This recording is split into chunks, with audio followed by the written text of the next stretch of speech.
এই তিনটা হরফের মাখরাজ এবং সিফাত শিখে শুদ্ধ করে উচ্চারণ করব। ঠিক আছে?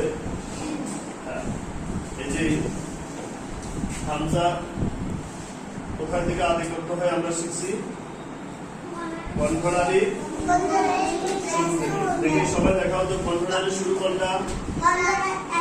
হাত দাও, কণ্ঠনালী শুরুতে সবাই হাত দাও।